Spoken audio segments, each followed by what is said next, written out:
Sophie yali musinia wanu nga balabagana ne Kazende Boy nga omanyi nga beesiima nga babaako gye bamiitinga nti ono yali mu bana abali bakuba kampeyini ebiseera ebyo Kazende Boy nga yambako Mike nga yatambuza n'abantu baabo okubatwala okulya kale nga yamupangisa ye emmotoka yali ya Kazende Boy bayidawo obudde obwo olwokuba yalinawo kasimola akamotoka akatono nze nali nkeyitira Mike ke yalinawo ebiseera ebyo ng'alinawo n'eyo kati nga takisi eyo kola gwa kusomba bantu oba okitegeera we batwala ne mu woteeri eyo ne balya woteeri eyo paka nakati ekyaliyo bayidayo mu kibuga S kati mu woteeri nga we mumanyi nti Kazende Boy yali amaze olabayo Sophie nga omanyi abasajja balaba edduka omuntu agamba tayagala musajja mwenzi alina okwetonderawo bbaawe nga wuwe ku bubwe mu bitiibwa n'ebyekitalo naye nga abasajja abasinga benda nebenda n'amagezi taata wange nga wuuyo ebeekwanagana ne Sophie yamukwanana ku 2 olwokusatu ng'amuyisamu egaali obitegeera nga bagenda e Kawolongojjo lwe yagenda ne Sophie e Kawolongojjo olwasooka lwennyini Sophie lwe yakola ki yafunirako olubuto Sophie amaze ofuna olubuto ne bitabuka bamaze otegeera nnyini lubuto basookamu kuba kibooko n'ayogera yamuwa olubuto kumanya tatange naye yali nti yali piiki anipule Kazende Boy yali amanyi waakulyamu lumu piga twende ebintu ne bikwatayo nga bamukubira bamugamba basooka kubira mukula nga bamugamba gundiwo bwati ne bwati kiri bwekiti ne bwekiti nga naye amugamba munnange wakola eno omusango bwekiti ne bwekiti ati nga bamugamba jjukira yali nga yankava mu kkomera ebbanga siddeni nnyo n'abala ne bamugamba oba tugenda kukusiba omwana afe abadde muto ng'akyasoma if not mutwali kati awo Kazende Boy n'abirowoozaamu era ebintu byamusitressinga n'asooka n'alekako omulimu eyo gwe yali akolera oyo mwennyini Mike n'abanga kati takyabitegeera nga kati awa bubi bantu okugenda okukola ki omukolera n'agipangisa emmotoka abantu abalala kati yalaba nga zimu takyasobola ngeri ya kubyewalamu jjukira Mike ye bataata bange abaawula bali babiri bafaanagana 0 ku 0 fe ababasinga abo babeeramu ennyo munda tubaawulira ddala olaba ne bakazi baabwe tebabaawula naye fe abaana tubaawula kati Kazende Boy kye yasalawo ng'agamba kati simanyi nakyakola wabula nina okukola ki okugamba omukyala ng'obudde bukyali ebintu bitabuse ngadda waka Kazende Boy yanyumiza birimu bitonotono ebikwataganamu ne Kazende Galo yanyumiza ebyabaviirako kali ebyabaviirako entabe oyadde ewaka alaba bimuyinze n'agamba mukyala we munnange Maria nsaba onsonyiwe onzaako Maria kusonyiwe lwaki byasoba ko ate byasoba ate kiki munnange eyo gye mbadde nkolera byasoba nti yali abeerayo ng'amalayo ebbanga sometimes bw'agendayo kumpi bayidabe n'ekibuga naye nga bw'agendayo atekinga hot time waba agenze ng'alwayo amalayo wiiki ng'olusi bw'agenda ku Friday n'akomawo oba Sunday n'akomawo bw'atyo kati ng'avugira mu kibuga ekyo oba okitegeera bye bakubira bali ba kampeyini bwe banonya abawagizi ono Maria bwe babimugamba nti munnange nakola ensobi yasoba era ndi wano baagala kunsiba munnange mukyala wange nsaliraawo ku ebyo ki kye tuzaako ebyo byo bikwatagana ne Maria bye yaŋŋamba ŋŋanza omwana waabwe yabinyumizanga era ne Kazende Boy kye yanyumiza byali bikwatagana n'aŋŋamba munnange n'agamba sorry n'agamba munnaaye byasoba agenda n'enjagala eyo omuwala bwaki ne bwati ne bisoba wenjogerera ayagala kunsiba jjukira nali nankava mu kkomera ebbanga teririiseewo ddene nnyo kisobola kudda mu kkomera mukazi wange sooka otuulewo kirowooze ngaawo omanyi abakazi kintu ekyo si kyangu tekisoboka n'oba oli ggumite wali ekintu kyotasobola kwebeera mukazi kyamukuba wala agamba nze munnaaye sijja kufumba na mujja wange kamuleka afumbe wankadda sinnatuula kukunyumirwa bulungi tewayise ebbanga ddene nti oba myaka 2 oze mu ebyo omusajja n'amugamba munnange ensonyiwa saakigenderera nali manyi just byakusaaga mu busaazi era ne woba oyagala kumanya amazima tusobola okumunoonyaako n'owulira ekituufu ekimuvaamu kibyali bya lunaku lumu era saddamu ekyavaamu nga wayiseewo emyezi 2 nga baŋŋamba ali lubuto saamuddira nze nali mmanyi ndyamu buli kiggwe tange naye maama yali wa piiki anipolo olemwa musajja mukulu bwebuza amagezi oba yali tamanyi nti omuntu okolako wizidro ogendako ku mobile money oba yali tamanyi nti enkofiira gye ziri omuntu ogulayo n'oyambalayo kyo si kyekikulu si kyekindeese nga Kazende Boy bimutabukira omukyalo ow'ewaka atabuse Maria n'agamba sijja kufumba wabula gwe salawo nga wasalawo genda ne mukazi wo n'obikola kati gwamanyi kati Kazende Boy n'addayo mu kibuga ekyo okola kati nga bimaze okuggwa kati nga bagamba mumpeemu obudde njakudda nkole ki mbabuulire ekiddako ng'agambye aba family sookinonye ku ssente ndabe ekiddako kati we yasisinkana Sophie Kazende Boy n'amugamba olubuto tolugyemu ko Sophie n'akomba kw'erima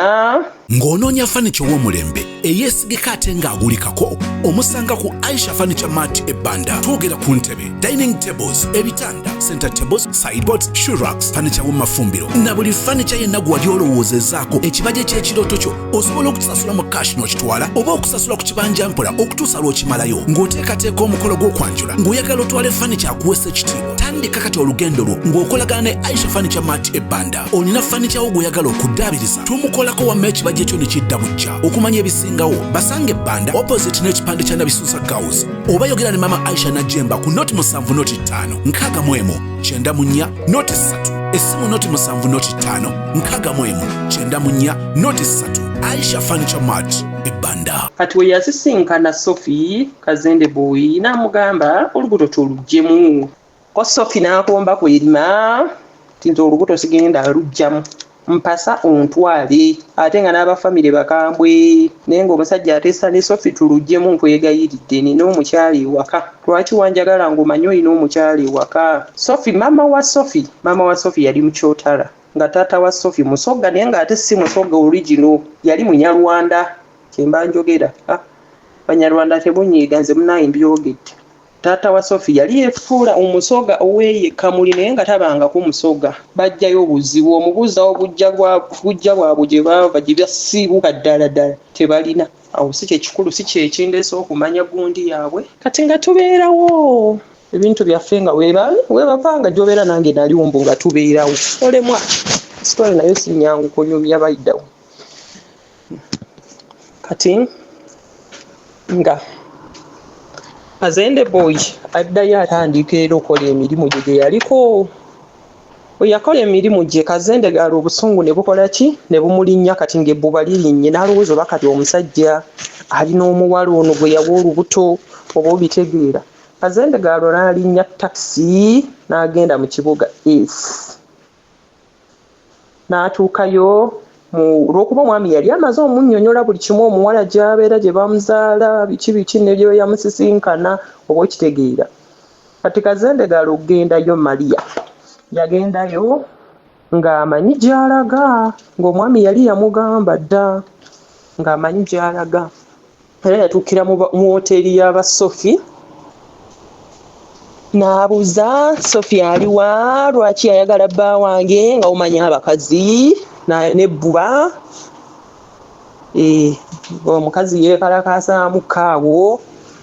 ate nze Nankya Beatrice okuva mu Dembere Properties and Associates kale ngenda baguza ploti okutandikira ddala ku miliyoni meka mbaguze n'ettaka mbaguze ebyapa okutandikira ddala ku miliyoni 10 ate nga tukkiriza installment tulina estate yaffe empya abe Wakiso kwe bayita Wakiso kona tubaleetedde estate yaffe 5 ku 10 byapa tewaliwo ndagaano tewaliwo 5 ku 5 tandikira ku 5 ku 10 oli wadde Mbogama njagala plot 2 njagala 3 njagala plot 4 soko bandagire ku view sagala ate neighborhood ate teri bantu okujjako nga gwe toyagala abantu baabo view mugiraba oli bulungi oli kasozi mwabagamba njagala view njagala nga nengere ekyalo kyonna amasomero wegali amazzi wegali amasannyalaze oyagala kuteeka wano kalinaayo oyagala kuteeka wano nyumba z'abapangisa apartments office affe ziri awo Mengo opposite Apollo kagwa ku Nayiga Sibyandala Plaza tubeerawo okuva Monday paka Friday omukazi yeekalakaasaamu kaawo ate we yeekalakaasa kozi yali akuma muliro obupya akumira musajja muliro kazi yeekalakaasa gamba Sophie yeesonyiwe bba wange Sophie ekituufu yaliwo naye ng'ali mmanju wa restaurant ate bazikadde bibe banena emiryango tebamujjaayo kumulaga nti yoono nga yayomba n'amala n'akola kinalinya taxi nadda ewaka ng'omwami takimanyi kubanga ku bakazi abagenda ne bayomba ne badda ewaka nadda ewaka kati omwami ne bamukubira essimu ne bamugamba mukyala we abaddeko waneeno ng'ayomba era asuubiza okukola solvi ekikyamu tugenda kukusiba oba okitegeera ne bamwongerako akazito Kazende boy nti tugenda kukusiba omwana afe omusanga muto oba okitegeera kati Kazende boy ne bimutama kangambe era byamutama n'abeerawo nga kati tabitegeera tamanyi kyazzaako n'alowooza mbu kati bwe yadda ewaka n'agambako mukyala we lwaki wagenze eyo ebintu wabitabudde badde ndigezaako okukumakuma muwala tujjamu olubuto Kazende galo nga atabuka Maria wakako atabuka ngambe kitegeeza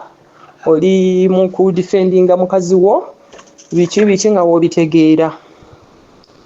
ne batabuka bubi nnyo ne batabukira ddala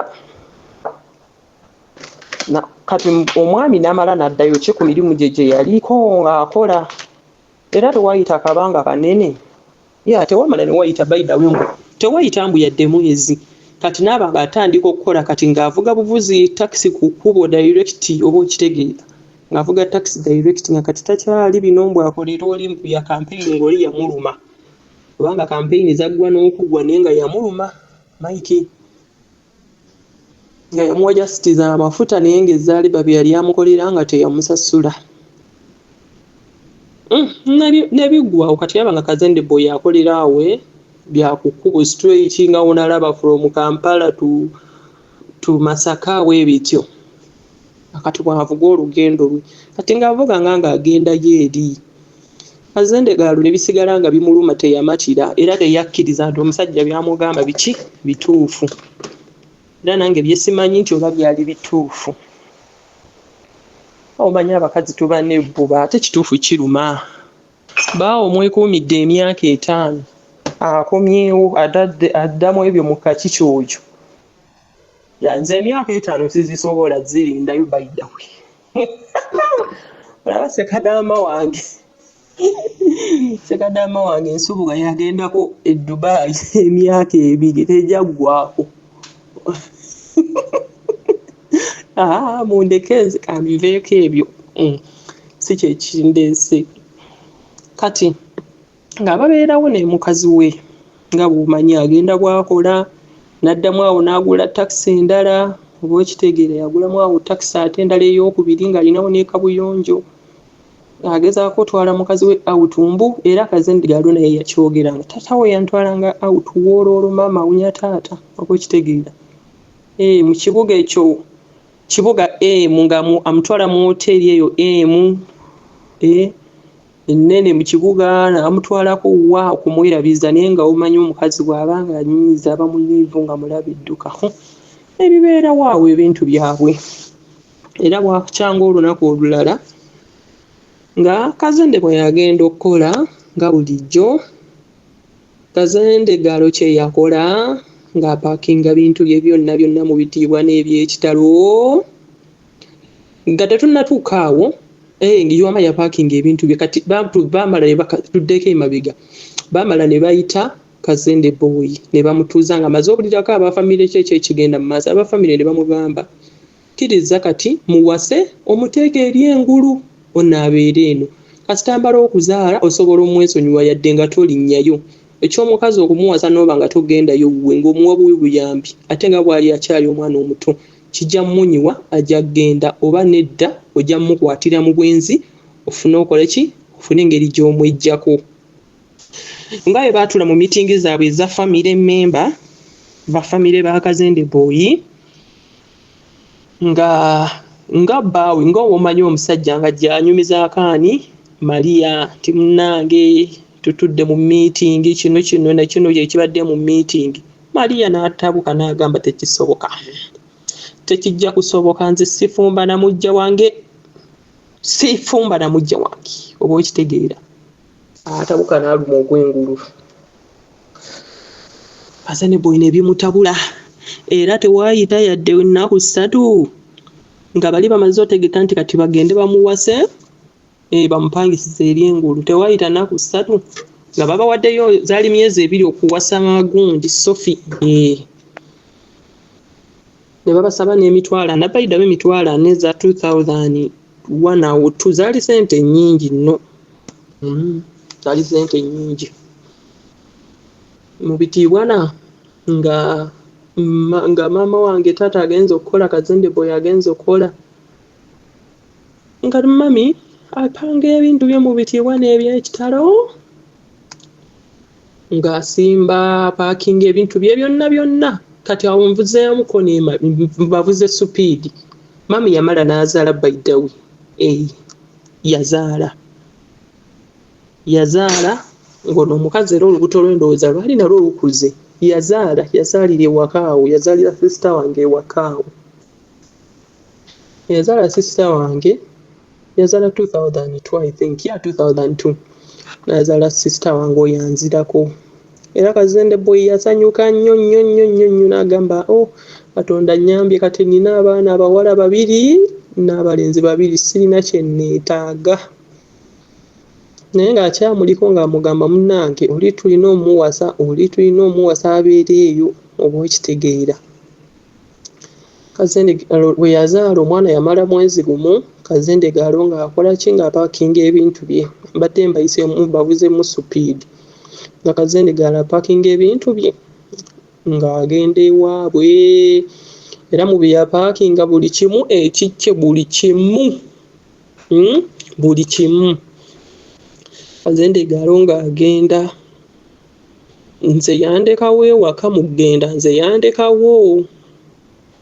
kulw'okuba yali amanyi n'omwana gwe yazaala ye sibaamuzaala naye nga Kazende Boy tamukwatako ng'afa ku nze oli ni waaba akaaba nga mugamba situla ŋŋanzo mukulu gwalera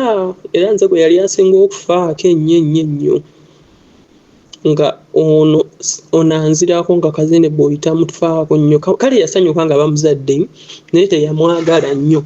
kati ne mama mu mutima ne kimukosaamu ne kimunyiiza nti gwe ososola mu baana kati era mugenda yagamba bwe ngenda n'omwana ono n'omusajja agenda kunnoonyako jjukira ono omwana kipenda roho kati nina omuleka ngende n'ono era nyongera okutegeeza nti nze yandeka n'abapangisa b'awaka abapangisa ab'ewaka gye yandeka era yankwasa nnusu 2 bwera mu 2 ebyo sijjukira nze bayidawe naye baŋŋamba baneiba abaaliwo paka kati mbunagula kulukuluba nengula ne bolgamu nga mungi era natuula ku mulyango ne baneiba nga bali eri abapangisa ab'ewaka awo ye n'atambula n'agenda n'aŋŋamba agenda mu ddwaliro kunona mwana mulala olw'okuba yazaala sisita wange oyo saamwagala nali simwagala naye ng'omuntu wajja nti tutwala omwana bungankaaba lwaki mutwala omwana waffe oba okitegeera naye nga bwe kakaaba mbungankasemberera ne nkaweewetta n'ebyo si bye bikulu naye nga bwe kajjaawo mbuoba Kazende Boy nti oba Kazende Gaalo akakwateko nga mpulira obusungu mugebiseera ebikungenda mu kikonta n'enkayisaamu empi kyokka nali mukazi mukulu ebiseera ebyo emyaka 5 nali mukulu almost 6 nali mukulu naye kyali kinkubye omwana kyali ki bamanyi bwe baabinyumiza era maama tuzze wano maama nga bwe yagenda Kazende Gaalo n'andekawo kati ng'amaze otegeera emikolo zibindabinda oli bagenda muleeta oba okitegeera maama n'atambula n'agamba sigenda kulinda bamala omuleeta kaŋŋende Kazende Gaalo n'agenda bw'atyo n'andekako ewaka n'ab'emizigo abapangisa bisimanyi kyokka baali bataagala baganda omuganda ye yambeererawo mu budde obwo omupangisa yali muganda ye yambeererawo nno. Kazende boy yagenda okudda akawungeeza nti yali yamanyirira ng'avuga nadda. Kati yagenda okudda akawungeezi nga asiŋŋaana ennyumba nzigule. Mbu ng'abuuza ate bano agenda yali abuuza abantu ate bano abawano baliwa nti tetumanyi. Ne jjajja mukyala yali taliiwo. Jjajja mukyala yali taliiwo. Ng'abuuza kati bano bwe baawulira Nze Becky Sozi owa Remo Beauty and Wellness Parlour Esseeta. Mu bimu ku bye tukola mwe muli body massage therapy, facial treatments, counseling services. Gw'omwana w'omuwala ovaamu akaswa akabi, gife ebbaawo waffe abakyala, obundula amazzi amakyafu, wazibikira enseke, bw'onookosa gife ebbaawo ono gw'ojja otuweera obujulirwa. Tulina kofi ono alimu ebirungo 6 mu kintu kimu. Gano Dama Coffee 6 in 1. Mulungi eri abalwadde ba sukaali, mulungi eri abalina obubonero bwa kansa, mulungi nnyo eri gwe akakalu kano okuyita mu lunaku. Mu health wellness treatments tulina reflexology sandals, nungi eri abazimba ebigere, bw'olinnya wansi owulira ng'afumitibwa mu bigere. Zirelaxinga muscles zo okufumitibwa kuno ne kuggwaawo. Ziyamba omubiri gwo okutambuza omusaayi, ziyamba ku bwongo bwo n'embeera yo eya bulijjo. Buli peesa ly'olaba ku ssande eno lirina ekitundu ky'omubiri gwo kwe lituuka buli lw'ojambala. Olwo obujjanjabi ne bukolebwa ku mubiri gwo. Osobola okugigula n'ojambala mu ofiisi yo, awaka, osobola okugyegulira nga ggwe, ogigulira mukaddewo oba jjajja kuba ate abo bagyetaaga nnyo. Okumanya ebisingawo ku bino byonna, kolagana ne Remo Beauty and Wellness Parlour Esseeta. Ku nnamba ezo eziri ku screen yo for direct calls and WhatsApp. Ng'abuuza kati bano bwe baawulira onoomupangisa. Najja Mama Kayongo najja n'agamba nzaali naye wano eno n'akapanki wuuno nzaali naye. Nti ate kyekituseewo nti era nga bw'olaba ennyumba bwe biri. Maama we yagenze. Naye era nze mu kugenda tetwasoose kulaba nti atutte ebintu. Wabula oluvannyuma twamulabye alinnya bbaasi. Alinnya bbaasi geeti we. Ng'apakidde ebintu bingi kyokka nga yasoose tulima nti mumberereko nono wano eno nkomawo. Naye twamulabye nga paakinga ng'agenda mu luvannyuma bbaasi we yapaakinga ne tulaba nti ebintu babiteekateeka mu bbaasi. Kwe kumanya nti onnaanulye agenza ate amaze otulekera omwana. Nga tetusobola kgenda ate nti tugobe bbaasi nga tekisoboka. Jjukira ebiseera ebyo mbu obupiki obwaliwo bwali busukuta bumeeti oba bumeenti liida. Kirabika bwaliwo oba bumeenti liida bwe bwaliwo. Ate geetiwe z'edda zaali zidduka. Agamba oke kirungi andikedde omwana wange agenze n'owuwe tewali buzibu. Era nasula ne Kazende boyi. Twali naye era mu nnyumba babiri. Omwana we erenkera yako teyakola. N'abeera waawo ng'ategeka akuba kulukulu bagende bano n'omukyala. Ne bategeka kati olwaddako nga Kazende galasuze kati 2 days. Kazende boyi n'alumba mu kyalo n'abakulu banne. Wano n'omukyala. Omukyala yagaana n'amugamba sooka ompeemu ku wiiki.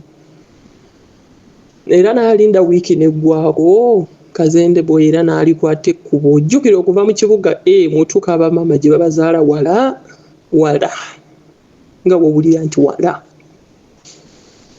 Otulirawo ddala amasaawa agawera. Ojjako ng'osaze shortcut oyinza okumala 6 hours. Shortcut. 6 hours. 4 hours. Kati nga tubeerawo nga Kazende boyi addayo ewa Maria alabe sitole ki yagenda okuddayo nga Maria taliiwo. Nga Maria umye taliiwo ewaka nga n'ab'ewaka tebamanyi Maria gye yali alaze obudde obwo. Yamanya nti wiiki eri kumpi kuggwaako Maria n'asikamu tebamanya gye yalaga. Naye ye Maria okunnyumiza kwe yannyumiza mbu yagenda Kampala eyo mu mikwano. Era tewaayita Kazende boyi n'addayo. Ojjukira emikolo eri nazo zaali zibindabinda ez'okuwasa Sophie. Era n'adda ne wayitawo mu nnaku 2 era n'adda ne bagamba tebamanyi bakubako buli wamu ne banoonya nga tebamanyi egyali. Kazende boyi n'adda era emikolo zaali zituuse mu bitiibwa eby'ekitalo bw'atyo n'awasa Sophie embaga naye era we yamuwasa embaga eyali agenda omupangisiza already Maria yali agenze abewaka ne batuuza meeting ne bagambe n'ennyumba tegenda sigaliramu awo etyo ate n'ono omwana muto alina okusoma alina okubeerako n'omuntu abeera naye waniino ate ng'olaba kale singa nti jjajjaawe omukyala waali waniino kyandibadde kirungi yandibadde ne jjajjaawe oyo n'omuteeka eri ne jjajja mukyala yali taliiwo nga yagenda mukyala ewaabwe gye bamuzaala kati ngaawo tebasobola kundekawo ewaka zekka n'abapangisa nga tekisoboka era n'ennaku ezo Kazende Boy ze baamuwa ewiiki nga ntambula ne Kazende Boy nga ntambula naye bw'aba akedde ku makya ntwala ku ssomero ng'amanya ssaawa 6 nnova ku ssomero ate zigenda owera 6 ng'ali ku ssomero atuuse nga nnona nga nteeka mu mmotoka era nze nali muli eri kumpi nali mbulako katono obeera kondakita naye nga ntula mu takisi ye nga mutuula mu bigere wakati ng'avuga era lumu ba traffic baamukubako omukono ne bamugamba omwana gw'otambula naye n'abannyonnyola n'abagamba sirina gwe mulekera mukazi yagenda bamuleka era nga ntambula naye nninga wallet ate na wallet kabina buli gy'olaga gye kalaga toilet wa buli wamu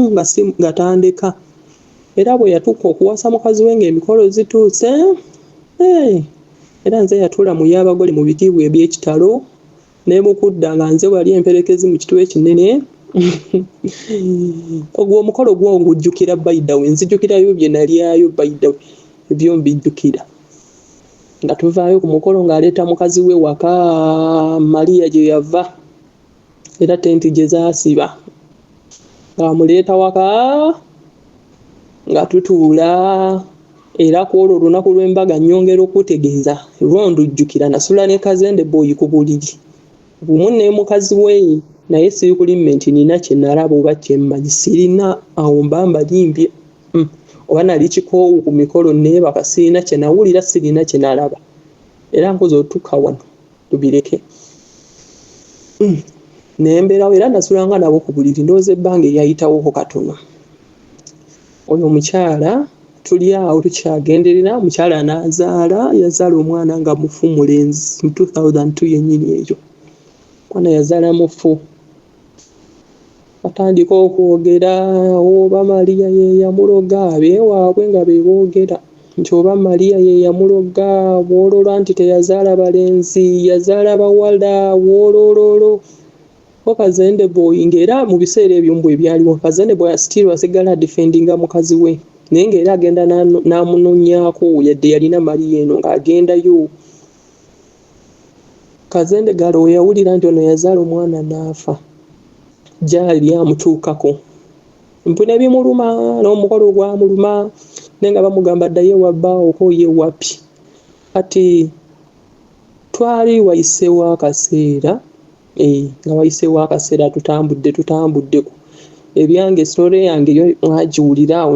okubonaabona kwange we kwatandikira nga tuli awo tuufo ng'afuna olubuto nga tetunatuuka tuufo 2-3 awo ya 2-3 nga mukadde wange akomawo ko Maria we yadda Kazende Boy yali amanye akomyewo nga ng'amugoberera buli wamu Kazende Galo yagendako wali eri wasezaala we era gye yasula n'abagamba nzize kulaba ku mwana nzirayo era we yajja n'andabako awo ne bamugamba naye totwala omwana tomutwale nga obimanyi nali muto ate awo ensi yali tennatandika kunkuba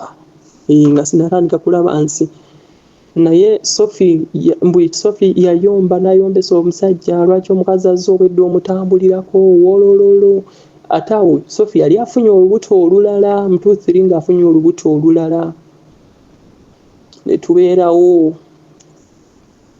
Kazende Galo n'addayo Kazende Boy n'addayo n'amunonyaako komawo kati Kazende Galo ye bwe yaŋŋamba nti ye mu kirowoozo kye kyamujjira yagamba ono omusajja okumwejjako lina okufumbirwa nzaale oba okitegeera ne babeerawo awo nga wobimanyi nti basigala basikaasika mu omuguwa nga bwamunoonyaako naye nga wapi n'amala Kazende Boy n'asooka n'akiteera ddala kati n'abeerawo ku mukyala we gwe yawasa mu bwali nti tamwagala yamuwasa buwasa naye nyongera okutegeeza nti twagenda oyingira 2004 n'azaala omwana we oyo Sophie n'azaala kati tuzze mu 2004 Sophie we bamuwasa yajja ne sister we ngaawo manyi nti balimu olukyota raha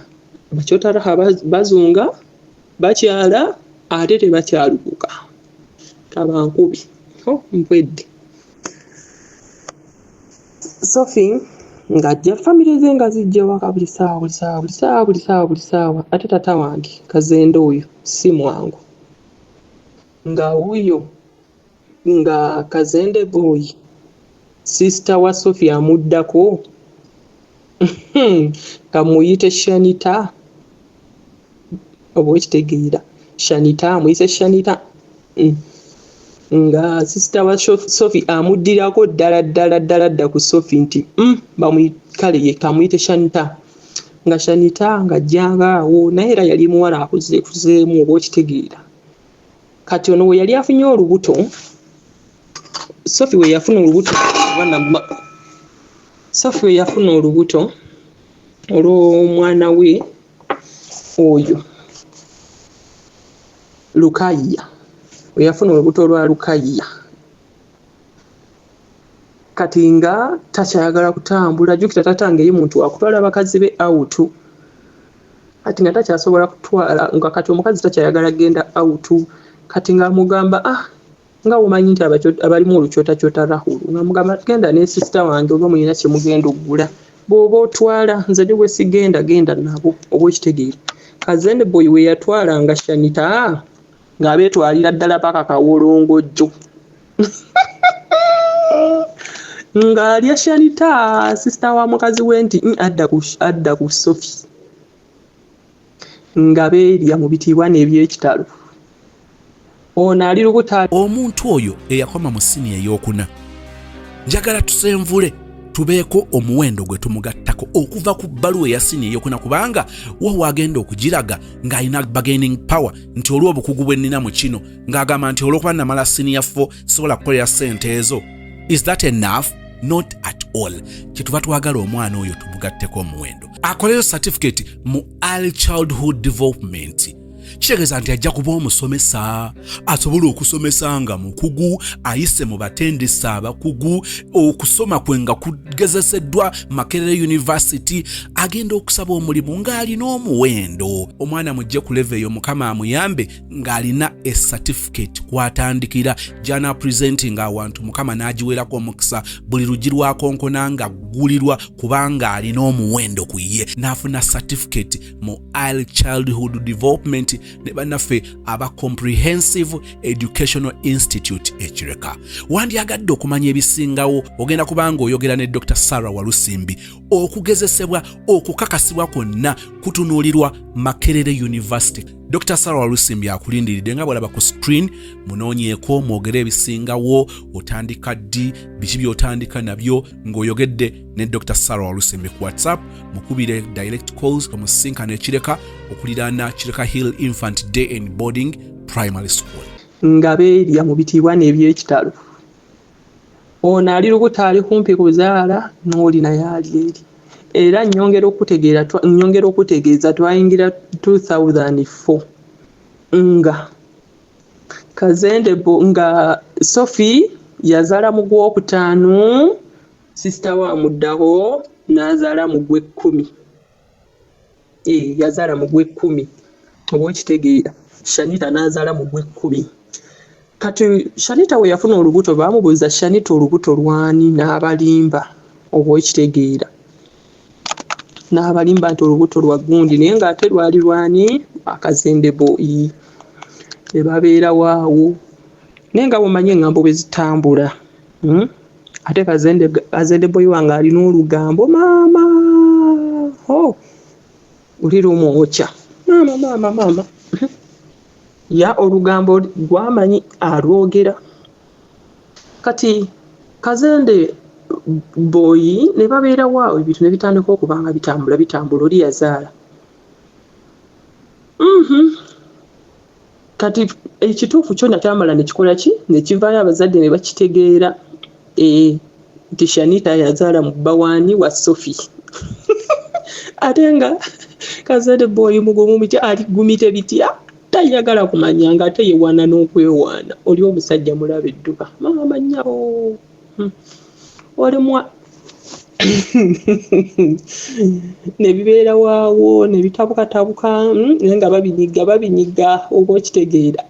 nga babinyiga tebaagala bifulume naye nga bitambula era ne bakyankalanako ne sisita w'oyo ekyavaamu mu 25 yali 25 aba yali 25 ne bamufumbiza ne bamufunira bufuniza omusajja bafunira Shanita omusajja anti nga kati gubasaza mukamu ne Kazende boy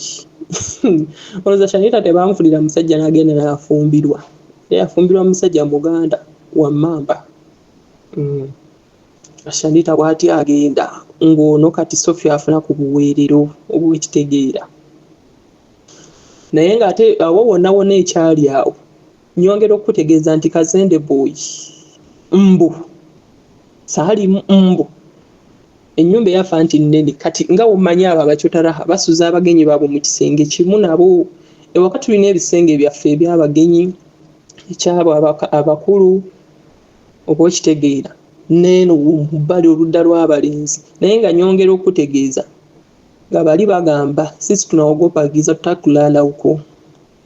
era nga nkulaga okutegeeza nti nasula n'abantu be muli mu kisenge mbubo batyenzikiza mu bitiibwa eby'ekitalo ngamba mu abamanyi Kazende boy yavanga ku buliri waggulu ngadde eri ku bbali mu kisenge kyali nga basula mu kisenge kimu ne baganda bye ne baba bazze kati nzaawo ensi yali etandise dda okunkuba nyongera bategeeza era nga nsula manju nze yali asula mu kisenge nabo kati nga nsula mu bisenge eri ekyabagenyi nga nsula yeeyo zekka mu bitiibwa eby'ekitalo nga takyayagala na kumanya oba neebise oba seebise Kazende boy ebisi yenkulu emboozi yange yaggwa nga tubeerawo mu bitiibwa eby'ekitalo Kazende boy ng'avanga ku buliri ng'akkirira wansi ekawolongojjo obuliri bw'abagenyi abanene obuliri kale obwali ng'obw'abaana nga akkirira badda ne Shanita bagenda ekawolongojjo oyo omusajja mujonzi baaba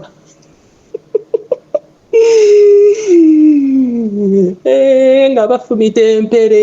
babeera ku mpere mu bitiibwa naye nga ne mukazi waali omwo mu kisenge kimu kuva ku buliri kuli n'oddeeno ate era gwa kyamugwana kati Sophie ekyali kimusuza basisita we mu kisenge kimu naye nga waaliwo ebisenge ebirala yali afaaki nze ndaba kyamugwana ne Kazende boy sometimes omusaasira abantu baali tebaggwa waka ate nga banyirira olunyirira ate kano kaaliko kofiga Kazende boy naye yali tomunenyaze munnange nze era namuwagira obukulu buno namala ne muwagira nti yakola bulungi munnange gwe abantu b'omukyala tebaggwa gwo ate bambalanga bwe baagala beegaala si bye batamanyi kutuula munnange musajja yali mutuufu nze bannange ng'akkiriranga n'avayo eri ne bagenda ekawolongojjo ne bafumita empere ng'era bakikolera emirundi mingi era olumu omukyala yabakwatako n'atakitwala nga kikulu kati ku lubutono we yatuuka nga yazaala era n'addako eno ewaka era ng'anyongera okutegeeza nti Kazende boy omwana yamubuuka mu bitiibwa eby'ekitalo era waayita akaseera katono nno n'abagwako n'abalaba nga babuuka omwana ate mu nnyumba okumanya baali basiru baali bagenda awutu ne babuuka era ne badda ne mu nnyumba mwennyini ne babuuka nze kitange ndowooza yali asabulawo katono kusula ku bawalaabi kye yali abulako tatange mwenzi baaba mama olemwa awo ne kiggwa ne oyo sisita we n'agenda ne baawukana nje mukomye wali nga sisita we yagenda n'afumbirwa oyo sijja yagenda mu sitole eyo nnyo gye yagenda okufumbirwa tuli ku sitole y'ewaffe wano kati bya Sophie ne babeerawo awo Sophie Kazende boy Sophie n'afuna olubuto olulala n'azaala mu 26 awo mwana wa bulenzi kati awo mu 26 Kazende boy n'afunayo omusomesa abo wona yafunawo baida w'abakazi abalala alinawo neighbor gwe yazaalamu Kazende boy alinayo omukyala gwe yafuna eyeerira amuzaalamu alinamu omukyala gwe yafuna ewaka tuli mu kibuga naye tulinamu nga bwenalaba nti tuli muli mu kibuga naye nga muliramu kasenta nga bwe nnaageza nti kasenta kinti kasenta bwe bubangeze nti kisenta njigeze ntya naye nga tuli mu kibuga site tuli mu kibuga bennyini ku kkubo naye nga mumanyi nti wali we batundira ebintu ebingi wano obucakala oba ekitegeere kati n'agendako mu kasenta awo nayo n'afunayo omuwala n'amuzaalamu kale yazaalazaalawo ng'alinga ki supamuddoona oba mbuwa oba pusi kale si kyekikulu si kyekindese ng'afunayo omusomesa tica ebiseera ebyo nalina essomero lye nali nsomerako nga lyawala zaali kilomita 4 okuva ewaka nga ntambula kilomita 4 naye nga bampa nusu 5 26 nzijukira ebisinga mbijjukira mbimanyi nga bampa nusu 5 oba nusu 2 ate ebibiri byedda zaali ssente nga kugenda okulyako olyako lanchi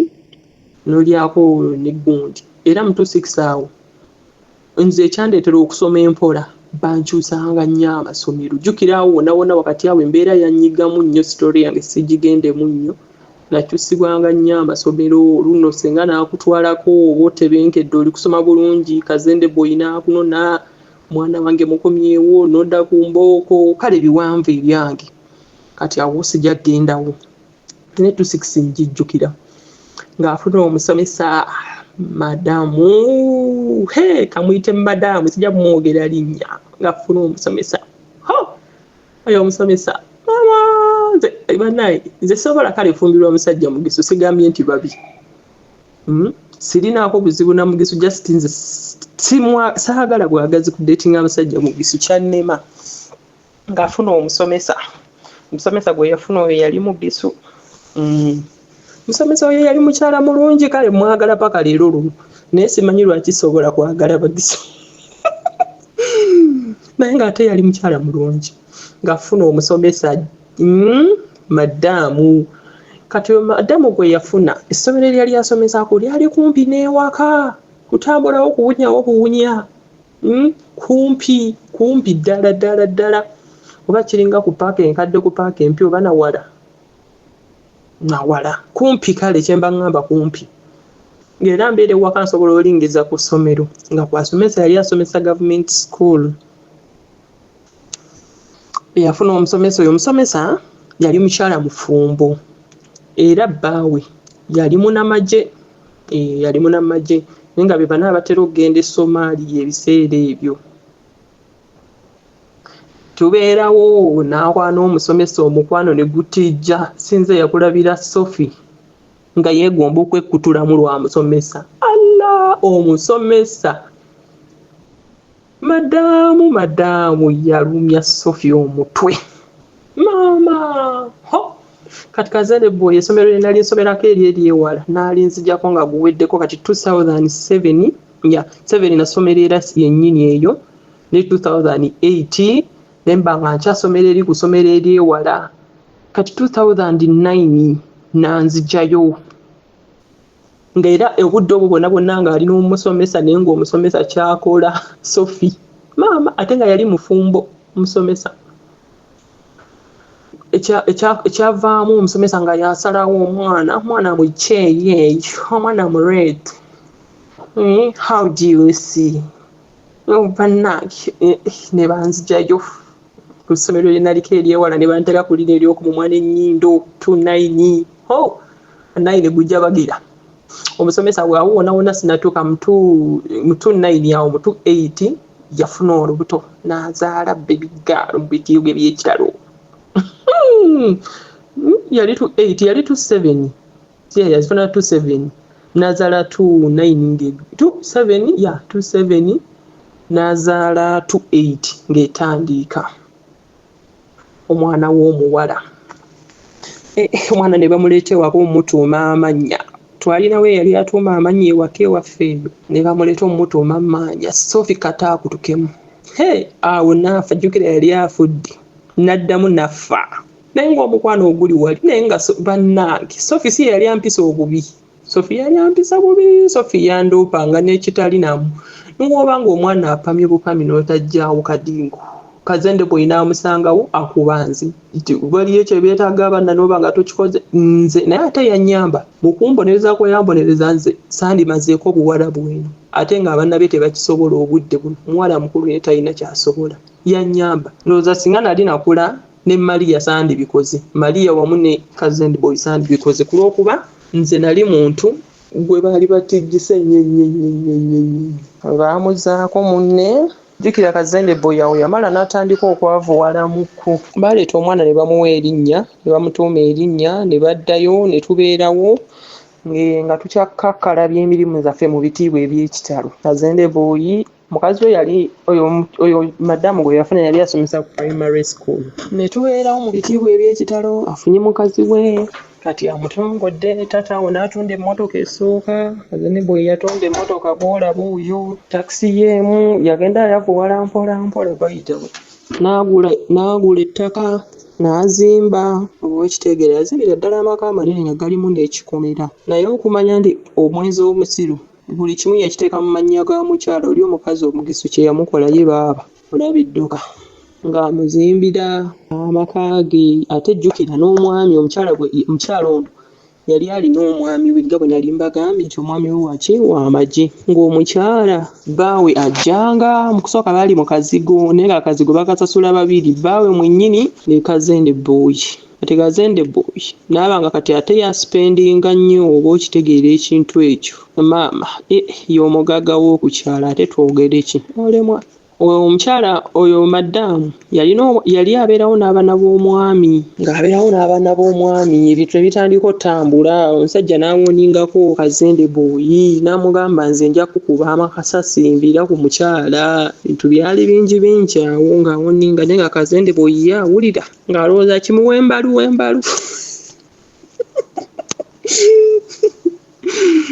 alowooza kimukuwa akaddodi we Manyabo olemwa muntu ali mulaavu tawabulwa ngongera okutegeeza Kazende Boy yatunda buli kimu nadda ku zero nga takyalina na motoka kati ng'avugira abantu agenda ku stage n'atuula n'atandika ng'ayita buyise abe bano mu kusooka ng'ayita buyise abantu nga yatika emmotoka bw'afunayo ekyolumu ne bamuwayo ekicuba oba okitegeera ekintu ekyo bamuwayo ekicuba oyo omukazi kye namwagalako we nadda ku ssomero eryo yandabirira nga ngulira uniform naye ate era zaali ssente za taata wange ebiseera nga Kazende Boy tanaggwamu zaali ssente za taata wange nga nfaako nina okwambala buli kimu nga nfaako nnyo nze nno gw'olaba nakyala kumanye abaana babajja balabidduka nibo balabirira nze nga nnyongera okutegeeza nga ngende wa madamu bwe okusoma twayituvaayo ssaawa 11 naye nga nze ne madamu tukola by ssaawa 10 nemba nga maze waaka era nga yayagala nnyo timetable ye yabe nga yatusomesa obudde obwo nga yaba yayagala atusomese yali asomesa SST nga yayagala yaba nga akutte lesson esembayo yaba nga yasembayo so that wano wetuviira mu lunch ne tuyingira okusoma nga yayagala abasomese subject ye nze nga niwemba sisomye subject ye nze gw'olaba nga ngamba it's okay niwemba sigikoze oba okitegeera ate era yanyamba nnyo omukyalo oyo namwagalira SST namwagalira nyongera okutegeeza mu P7 namukola bulungi nnyo ki ate omukyalo oyo nga tuvaayo ne tugenda ewuwe mu maka ge Kazende Boy ge yazimba ovanga ku mukazi ovanga ku mukyalo oyo mwennyini oyo madamu abamuzimbira amakani nga Kazende Boy tatera ssulayo ng'agendayo bw'aba avudde ku mulimu n'atwalayo ebintu wali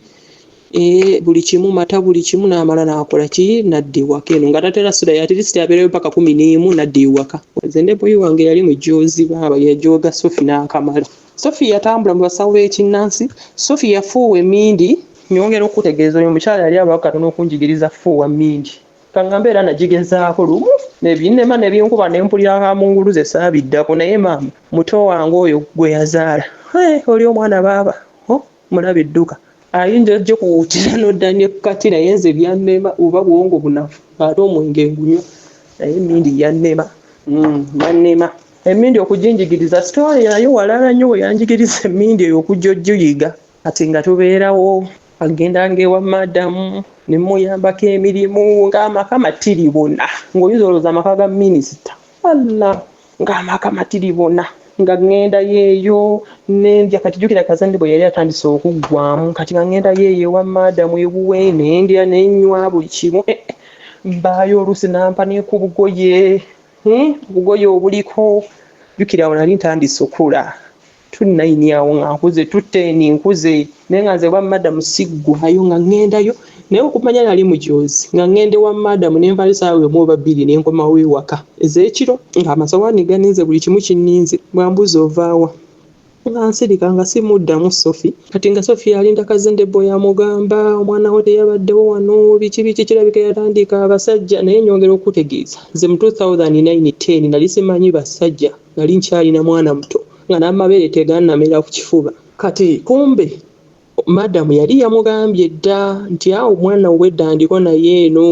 ebiki kati awo kazende boy n'asooka nandagamu kaakakwana akatono mu biseera ebyo nga nkozeemukko ng'oli omukazi kasitayogera omwana tomukuba kiba kiwedde tebajja kunkuba era oli omukazi yandeeranga wakabega awatali ate yali ayogera okusinga ne jjajja mukyala nga ye bw'ayogera bamuwuliriza okusinga jjajja mukyala azaala taata nga kazende boy oyo yaba ayagala kukubanga okoze omusango maama we nibwajja n'ayogera bimeka n'agalamira nti mukubemu nza nti jjajja mukyala yalina omusoogo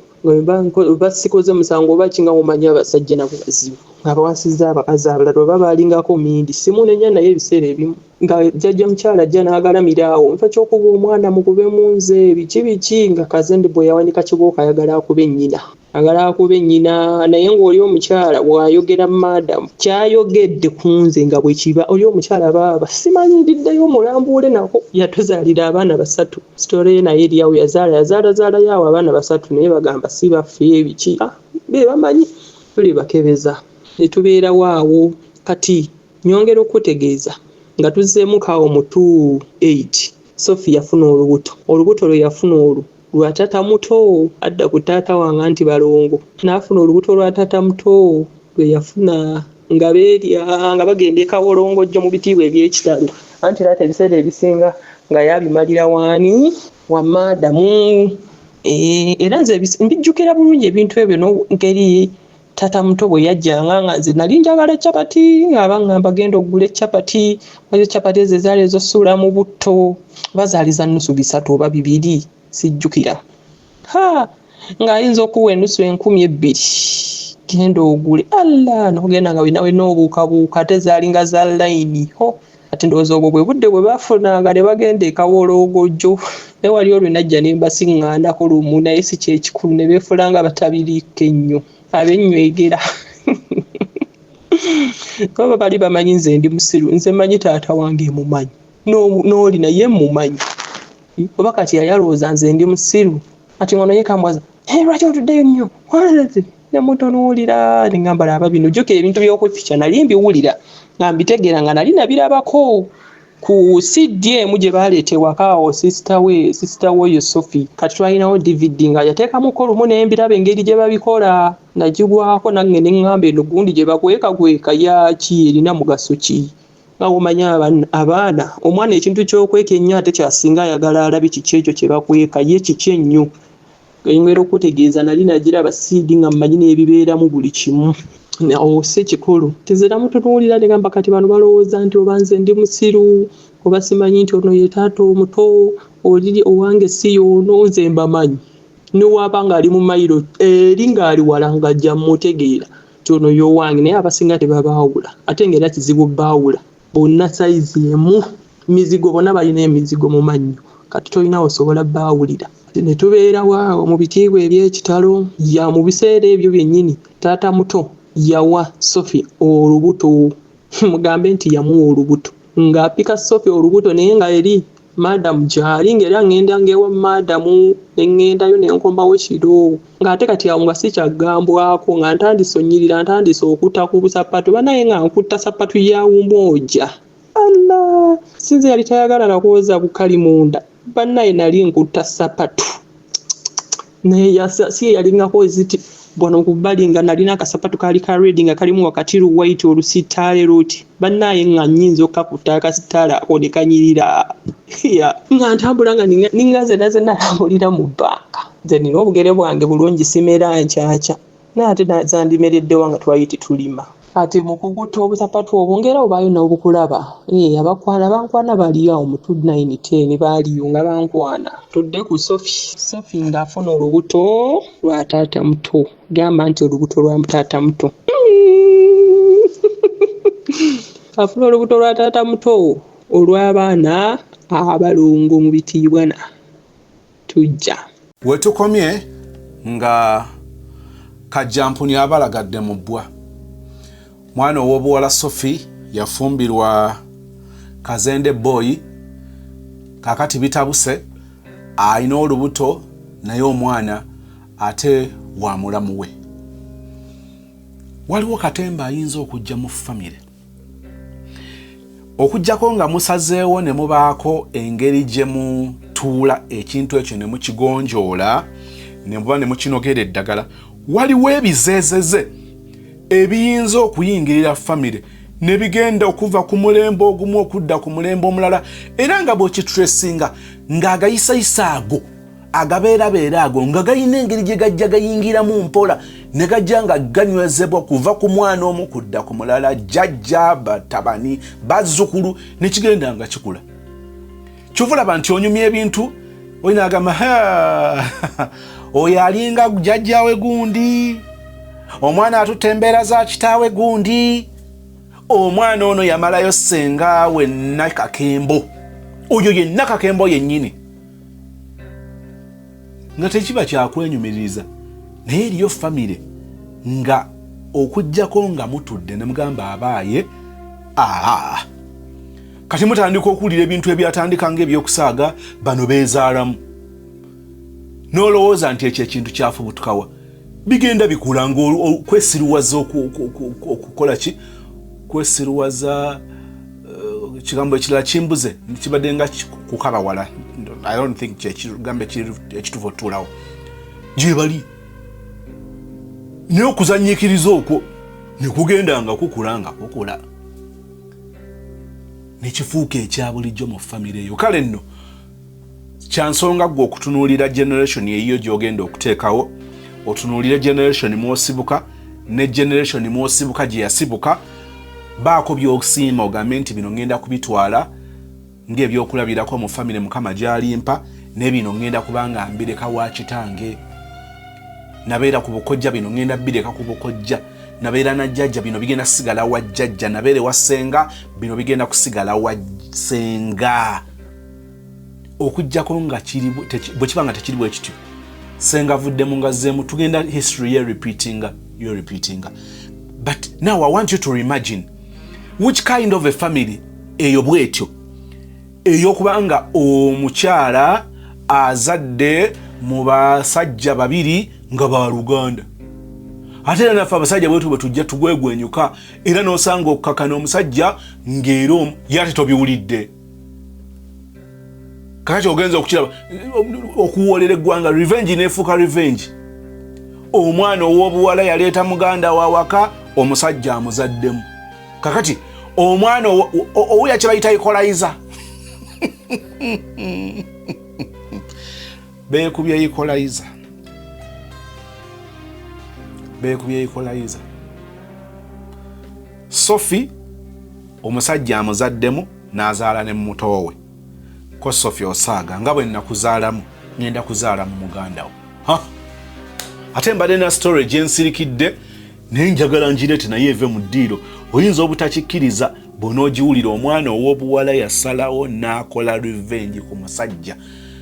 ne bw'ali baavuddewo emirembe n'emirembe balisigala banyumya ku revenge eyo. Jjajjuulya mu story mbadde ngyerabidde bwerabizi naye it's a short story and coming soon. Kale nno waliwo n'ebintu ebimu ebyokubala nobala kakati bwe mbanga sister wange okujjako nga buto ate bwe njogera ekigambo buto oba okitegeera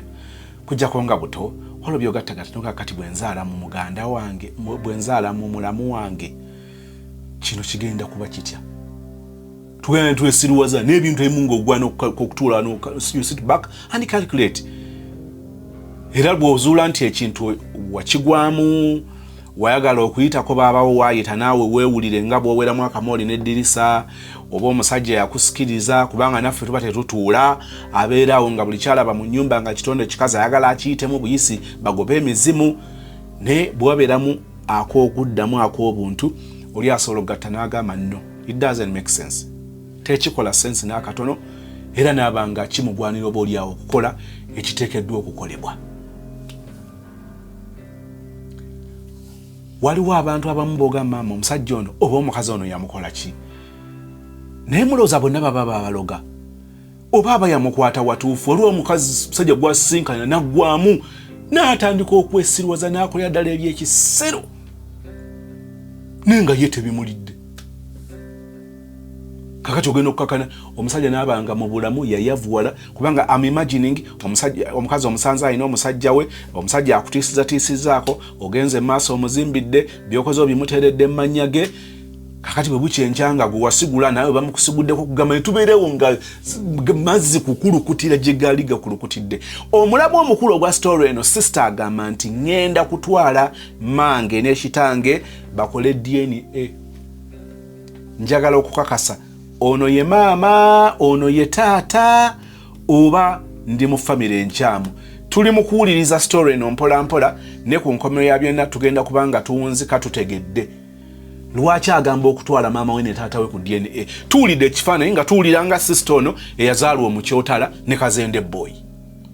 Kakati twagala tugoberere story eno paka ku kitundu ekisembayo nga twebuuza lwaki agamba okutwala maama ne taata ku DNA ng'awulira abuusabuusa okubanga be bazadde abamuzaala. Kkiriza tugenda kusisinkana mu kitundu ekigenda okubeera ekyokusatu ekya story eno. Thank you so much for watching.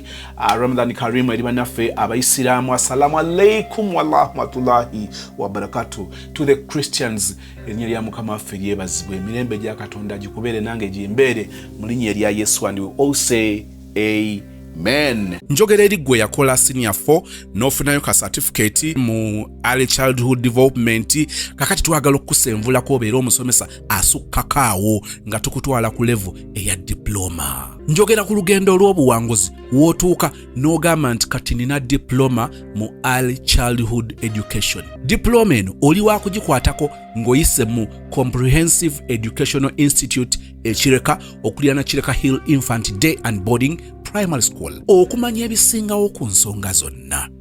Weetaaga ki? Kitwala bbanga ki? Tuition yali biki? Osasula otya? Basoma ddi? Okikwasaganya otya? Owunziko oli musomesa kikaaki? Kyenjagala ojjukire mu byonna nti ebbaluwa eno ba diploma eno egenda kubanga ekakasiddwa Makerere University. Ku screen nga bw'olaba kuliko ennamba eyo. Ogenda kubanga buterevu oyogerezaganya ne Dr. Sarah Walusimbi ku lwa Comprehensive Educational Institute ekireka.